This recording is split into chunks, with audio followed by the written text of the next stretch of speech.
గుట్ట డెవలప్మెంట్ 10 కోట్లు మొత్తం 40 కోట్లు సిల్పూర్ మండలానికి ప్రపోజల్ పంపి కేటాయించినందుకు అందరూ సిల్పూర్ మండలం తరఫున ధన్యవాదాలు తెలుపుతూ సఫలంగా స్వాగతం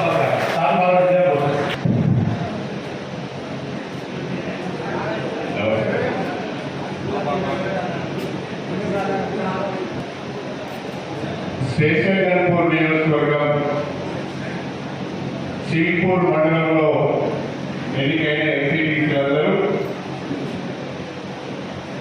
5 సంవత్సరాల కాల పరిమితిని పూర్తి చేసుకొని ఈరోజు వీడ్కోలు సమావేశము ఏర్పాటు చేసుకున్న సందర్భంగా ఈ కార్యక్రమానికి అధ్యక్షత వహిస్తున్న మన మండల పార్టీ కాంగ్రెస్ పార్టీ అధ్యక్షులు సురేష్ గారు, అదేవిధంగా మన నియోజకవర్గ కాంగ్రెస్ పార్టీ ఇన్ఛార్జ్ సోదరి ఇందిరా గారు, ఈరోజు పదవీ విరమణ చేస్తున్న మన ఎంపీపీ సోదరి సరిత గారు, పదవీ విరమణ చేస్తున్న గౌరవ ఎంపీటీసీలందరికీ, ఈ కార్యక్రమంలో పాల్గొంటున్న సోదరుడు జగదీష్ రెడ్డి గారు, శ్రీధర్రావు గారు, జగన్మోహన్ రెడ్డి గారు, సిల్పూర్ మండలంలోని వివిధ గ్రామాల నుంచి విచ్చేసిన కాంగ్రెస్ పార్టీ నాయకులకు, కార్యకర్తలకు, మాజీ సర్పంచులకు, మీడియా మిత్రులకు ప్రతి ఒక్కరికి పేరు పేరున నా హృదయపూర్వక నమస్కారాలు తెలియజేసుకుంటున్నాను. గౌరవ నిన్నటి వరకు ఎంపీటీసీగా పనిచేసిన సోదరులు వాళ్ళ అభిప్రాయాలను, వాళ్ళ ఆవేదనను కూడా స్పష్టంగా చెప్పడం జరిగింది. వాస్తవంగా గత 5 సంవత్సరాలలో అనుకున్న స్థాయిలో ప్రజలకు ఇచ్చిన హామీలను నిలబెట్టుకోలేకపోయినాం, పనులు చేయలేకపోయినామని చెప్పి వారు ఆవేదన చెందడం జరిగింది. దీనికి ప్రధానమైన కారణం ఏంటంటే మన పంచాయతీరాజ్ వ్యవస్థలోనే లోపం ఉన్నారు. ఈ 5 టైర్ సిస్టమ్ ఏదైతే ఉందో, ZP chairman, ZPTC, MPP, MPTC, sarpanch, ఈ 5 టైర్ సిస్టమే లోపభూయిష్టంగా ఉన్నది. వాస్తవంగా ఎంపీటీసీలకు, జెడ్పీటీసీలకు ప్రత్యేకమైన కూర్చునే దావా ఉండదు. జెడ్పీటీసీలకు ఎంపీపీ కార్యాలయంలో కూర్చోడానికి ప్రత్యేకమైన ఒక రూమ్ ఉండదు. ఒక మార్గం చెప్పాలంటే వాళ్ళు కూడా ఖర్చు పెట్టుకుంటున్నారు, కష్టపడుతున్నారు, ప్రజల ద్వారా ఎన్నిక అవుతున్నారు. కానీ చట్టంలో ఉన్న లోపం వల్ల ఆఫీసు వ్యవస్థలో వాళ్ళు పనిచేయలేకపోతున్నారు. నా మట్టుకు నేనైతే పంచాయతీరాజ్ చట్టంలో 3 టైర్ సిస్టమే ఉండాలి. అంటే నేరుగా సర్పంచ్ నుంచి ఎంపీపీ ఎన్నికలు జరగాలి, ఎంపీపీ నుంచి జెడ్పీ చైర్మన్ ఎన్నికలు జరగాలి. అది అయితేనే అందరికీ అన్ని స్థాయిలలో నిధులు ఉంటాయి, విధులు ఉంటాయి, కార్యాలయాలు ఉంటాయి, గౌరవంగా ఉంటాయి. దీని కొరకు నేను రాష్ట్ర ప్రభుత్వాన్ని కూడా ప్రతిపాదన పెట్టాలనుకుంటున్నాను. ఇది అందరి ఎస్పీటీసీల యొక్క, ఎంపీటీసీ యొక్క ఆవేదన చెప్పి నేను ఈ సందర్భంగా మీ అందరికీ సవినయంగా తెలియజేసుకుంటున్నాను. తప్పకుండా మార్చుకోవాల్సిన అవసరం కూడా ఉన్నాయి, లేకుంటే పరిస్థితి ఈ రకంగానే ఉంటుంది. ఎంపీటీ సర్పంచ్లకు నేరుగా ఈజీఎస్ ఫండ్స్ వస్తాయి, లేకుంటే స్టేట్ గవర్నమెంట్ నుంచి, సెంట్రల్ గవర్నమెంట్ నుంచి ఫండ్స్ వస్తాయి. అదేవిధంగా ఎంపీపీలకు కూడా ఫండ్స్ వస్తాయి, జెడ్పీలకు కూడా కొన్ని ఫండ్స్ వస్తాయి. నేరుగా ఎంపీటీసీలకు, జెడ్పీసీలకు వచ్చే అవకాశం లేదు. అందుకనే మీరు ఆశించిన స్థాయిలో పనిచేయలేకపోతున్నారు. అయినా కొంతమంది చాలా ఉత్సాహంతో ప్రజాప్రతినిధులతో, అధికారులతో వాళ్ళకున్న తెలివితేటల మేరకు చర్చించి కొన్ని నిధులు తీసుకొచ్చి పనిచేస్తున్నారు. అందుకు వారందరికీ కూడా ప్రత్యేకంగా నేను అభినందనలు తెలియజేయాలనుకుంటున్నాను. ప్రధానంగా పదవీ విరమణ చెందిన వాళ్ళు ఎవరు కూడా అయ్యో మా కాలపరిమితి అయిపోయిందా అనుకోవాల్సిన అవసరం లేదు. మళ్ళీ రేపు ఎన్నికలు వస్తాయి. మేము అనుకుంటున్న అక్టోబర్లో స్థానిక సంస్థల ఎన్నికలు వస్తాయని. అక్టోబర్లో కనుక స్థానిక సంస్థల ఎన్నికలు వస్తే రిజర్వేషన్లు మారవు. ఇప్పుడున్న రిజర్వేషన్లు యథావిధిగా ఉంటాయి. ఆ రిజర్వేషన్లు యథావిధిగా ఉంటే మీలో చాలా మందికి మీ పనితీరును బట్టి, ప్రజల్లో ఉన్న ప్రజల్లో మీకున్న అభిమానాన్ని బట్టి తప్పకుండా మీకు అవకాశాలు వస్తాయి.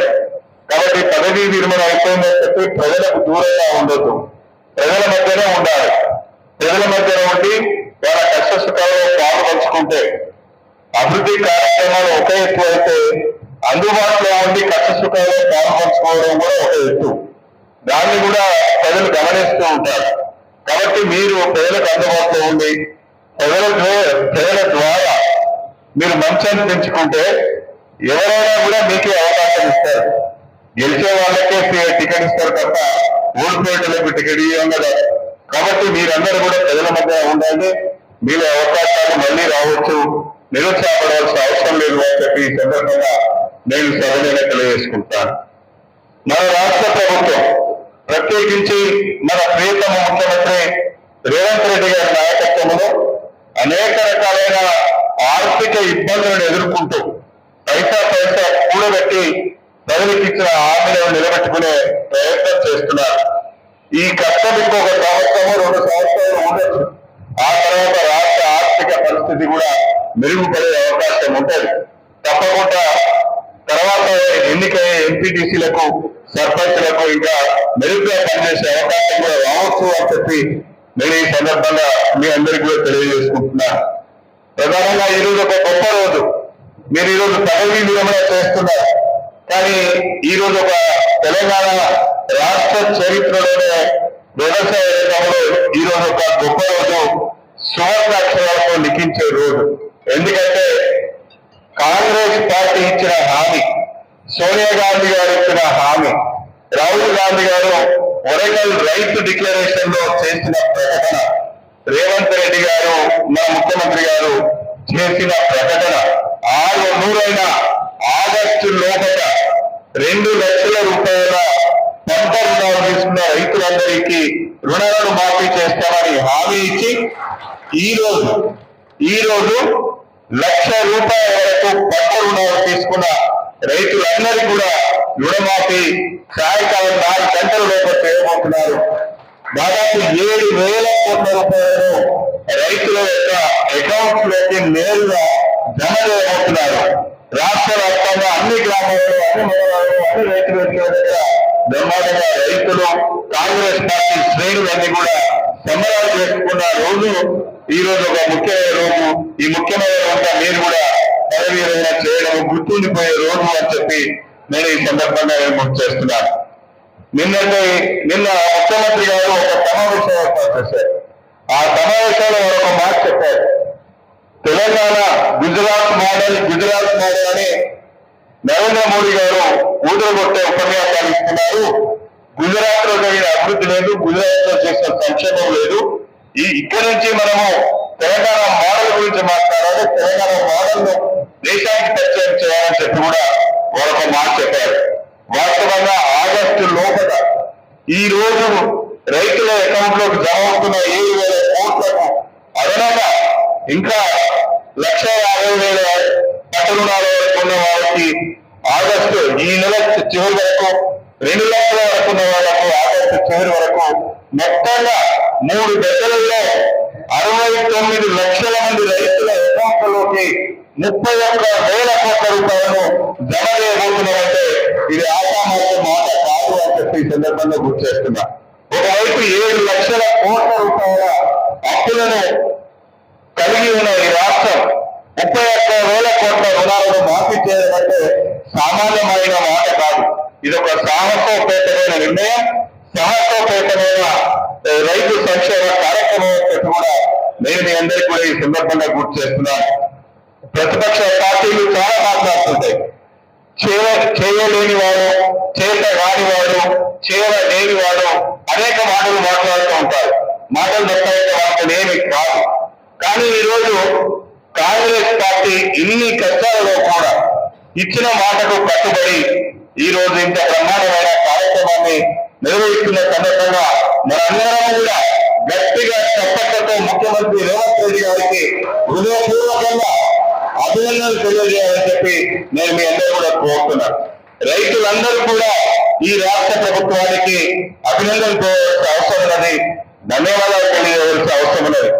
నేను కాంగ్రెస్ పార్టీ శ్రేణులందరూ కూడా కోరుతున్నాను, ఈ సంబరాలలో మీరందరూ కూడా పాల్గొనాలి, రైతులతో కలిసి కార్యక్రమాలు నిర్వహించాలని చెప్పి కూడా నేను మీ అందరూ కూడా ఈ సందర్భంగా విజ్ఞప్తి చేయడం జరుగుతున్నది.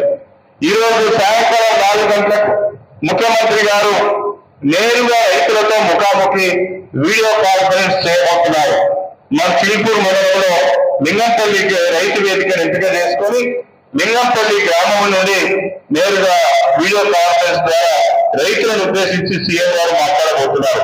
మీరందరూ కూడా ఆ వీడియో కాన్ఫరెన్సింగ్ లో పార్టిసిపేట్ కావాలని చెప్పి కూడా నేను మీకు విజ్ఞప్తి చేస్తున్నాను.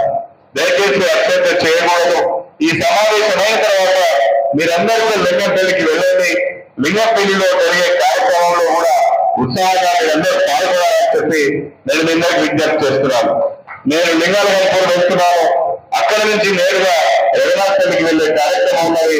ఇందులో కూడా నాతో పాటు కార్యక్రమంలో పాల్గొంటున్నారు కాబట్టి మీరు లింగంపల్లికి వెళ్లి ఆ కార్యక్రమంలో పాల్గొనాలని చెప్పి నేను మీకు విజ్ఞప్తి చేస్తున్నాను. నేను ఇంతకుముందే చెప్పినట్టుగా మన చిలుకూరు మండల అభివృద్ధి కొరకు మొన్న ఈ మధ్యనే ముఖ్యమంత్రి గారిని కలిసి వారికి నేను ప్రతిపాదన ఇవ్వడం జరిగింది. ప్రధానంగా ఈ చిలుకూరు మండలంలో ఒక 4 ముఖ్యమైన పనులు, చిన్న చిన్న పనులన్నింటినీ కూడా వారి దృష్టి తీసుకురాకుండా అవి జిల్లా స్థాయిలో మంత్రుల స్థాయిలో పరిష్కారమయ్యే సమస్యలు వారి దృష్టికి తీసుకోకుండా వారి స్థాయిలో జరిగే సమస్యలు మాత్రమే వారికి రిప్రజెంట్ చేయడం జరిగింది, వారికి విజ్ఞప్తి చేయడం జరిగింది. ఎంతో నమ్మకంతో మీరు నన్ను ఎమ్మెల్యే గెలిపించారు. అదేవిధంగా అంతే నమ్మకంతో నేను పార్లమెంట్ ఎన్నికలలో కాంగ్రెస్ పార్టీ అభ్యర్థి డాక్టర్ కడియం కావ్య గారిని గెలిపించారు. తప్పకుండా ఈ నియోజకవర్గ ఈ మండల అభివృద్ధి కొరకు ఆనందించారు. కష్టపడమే తప్ప మరొక ధ్యాస గాని మరొక వ్యాపారం గాని వేరే వ్యాపారాలు గాని అలవాట్లు గాని నాకు లేవు అని చెప్పి నేను ఈ సందర్భంగా మీ అందరికీ సవినయంగా తెలియజేసుకుంటున్నాను. ప్రధానంగా ఈ మండలానికి సంబంధించినంత వరకు నేను మొన్న ఇచ్చిన రిప్రజెంటేషన్ లో మండల కేంద్రంలో ఒక ఎంపీడీ ఆఫీసు, ఒక ఎంఆర్ఓ కార్యాలయంలో ఒక పోలీస్ స్టేషన్ వాళ్ళ క్వార్టర్స్ నిర్మాణం కొరకు నిధులు కావాలని రిప్రజెంట్ చేయడం జరిగింది. అదేవిధంగా వెంకటేశ్వర పల్లి నుంచి చిలుపూరు గుట్ట చిలుపూరు గ్రామం మీదుగా వెంకటాద్రిపేట వరకు ఉన్న రోడ్డును డబుల్ రోడ్ చేస్తూ సెంట్రల్ లైటింగ్ కూడా పెట్టాలని చెప్పి వారికి రిప్రజెంట్ చేయడం జరిగింది. మూడవది కొమ్ముగుట్ట నుంచి లింగంపల్లి శ్రీపతిపల్లి మీదుగా నర్మట రోడ్ వరకు కూడా ఆ రోడ్డు డబుల్ రోడ్ చేయాలని చెప్పి కూడా ప్రతిపాదన ఇవ్వడం జరిగింది. 4వది పల్లగుట్ట క్రాస్ రోడ్ నుంచి పల్లగుట్ట కృష్ణాజిగూడెం మన ఫతేపూర్ మీదుగా గాబగడ్డ వరకు డబుల్ రోడ్ చేయాలని చెప్పి కూడా వారికి ఒక ప్రతిపాదన ఇవ్వడం జరిగింది అని చెప్పి నేను మీ అందరికీ సవినయంగా తెలియజేసుకుంటాను. ఇవి కాకుండా మన దగ్గర ఉన్న కేజీబీని అభివృద్ధి చేయడానికి దానికి ఇంకా 2 కోట్ల రూపాయల నిధులు అవసరం ఉందని చెప్పి దానికి సంబంధించిన ప్రతిపాదన చేయడం జరిగింది. నేను మీ అందరికీ ఒక మాట ఇస్తున్నాను. హామీ అనే మాట కాకుండా చేసే పని మాత్రమే మాట ఇస్తున్నాను. ఒక్క సంవత్సరం నాకు టైం ఇవ్వండి. ఒకే ఒక సంవత్సరం, 5 ఏళ్ళు కూడా అడుగుతలేదు. ఒక సంవత్సరం తర్వాత ఈ రోజు ఈ వేదిక ద్వారా చెప్పిన ప్రతి పనిని చేసి చూపించే బాధ్యత నాది అని చెప్పి ఈ సందర్భంగా గుర్తు చేస్తున్నాం. ఈ రోజు మనం జూలైలో ఉన్నాం. వచ్చే జూలై వరకు కాదని మీరు పనులు చూస్తారు అని చెప్పి కూడా నేను ఈ సందర్భంగా మీ అందరికీ కూడా సవినయంగా తెలియజేసుకుంటూ అందరం కూడా రాహుల్ గాంధీ, సోనియా గాంధీ, రేవంత్ రెడ్డి గారి నాయకత్వంలో ఈ నియోజకవర్గంలో ఒకవైపు పార్టీని బలోపేతం చేస్తూ మరొక వైపు ప్రజలు ఆశించిన అభివృద్ధి, ప్రజలు కోరుకుంటున్న సంక్షేమ కార్యక్రమాలలో కూడా మనందరం కూడా భాగస్వాములు అవుతూ నిజమైన లబ్ధిదారులకు ప్రభుత్వం యొక్క పథకాలు అందే విధంగా ప్రయత్నం చేయాలని చెప్పి నేను కూడా కోరుతున్నాను. సాధ్యమైనంత వరకు నిజాయితీగా పనిచేస్తూ అవినీతి అక్రమాలకు దూరంగా ఉంటూ నేనైతే చాలా స్పష్టంగా చెప్తున్నాను. పదవుల కొరకు డబ్బులు ఇచ్చినా, పనుల కొరకు డబ్బులు ఇచ్చినా నేను మాత్రం వాళ్ళకి అవకాశం ఇవ్వను. ఎవరైతే నిజమైన కాంగ్రెస్ పార్టీ కార్యకర్తలు ఉన్నారో, కష్టపడి పనిచేస్తున్న వాళ్ళు ఉన్నారో వాళ్ళకు మాత్రమే అవకాశాలు వస్తాయి. అది మాత్రం మర్చిపోవద్దని చెప్పి నేను ఈ సందర్భంగా మీ అందరూ కూడా సవినయంగా తెలియజేసుకుంటూ అందరం కలిసి ఒక కుటుంబం వల్లే ముందుకు సాగుతా మన నియోజకవర్గాన్ని అభివృద్ధి చేసుకుందాం. మళ్ళీ ఎన్నికలు వచ్చేంత వరకు రాజకీయ జోలికి పోకుండా ఈ నియోజకవర్గ అభివృద్ధి ధ్యేయంగా ప్రజల సమస్యల పరిష్కారమే లక్ష్యంగా ముందుకు సాగుతామని చెప్పి ఈ సందర్భంగా మీ అందరికీ కూడా సభ్యులుగా తెలియజేసుకుంటూ ఈ కార్యక్రమం తర్వాత పాలాభిషేకం కూడా ఉంటుంది. రాహుల్ గాంధీ గారికి, సోనియా గాంధీ గారికి, అదేవిధంగా రేవంత్ రెడ్డి గారి చిత్రపటాలకు మన కృతజ్ఞతాపూర్వకంగా ₹1,00,000 పంట రుణాలు ఈరోజు మార్పు చేసిన సందర్భంగా 7,000 కోట్ల రూపాయలు రైతుల అకౌంట్లోకి జమ చేస్తున్న సందర్భంగా పాలాభిషేకం కూడా ఉంటుంది. దానికంటే ముందు మన ఎంపీటీసీ అందరినీ కూడా మనము సన్మానించుకున్నాం, గౌరవించుకున్నాం. ఆ కార్యక్రమం తర్వాత పాలాభిషేకం ఉంటుంది. దయచేసి అందరూ సహకరించవలసిందిగా మీ అందరినీ కూడా కోరుకుంటూ ఈ నియోజకవర్గ అభివృద్ధి కొరకు నాతో అందరూ కలిసి అవలసిందిగా విజ్ఞప్తి చేసుకుంటూ మీ అందరి దగ్గర సెలవు తీసుకుంటాను. జై కాంగ్రెస్, జై తెలంగాణ.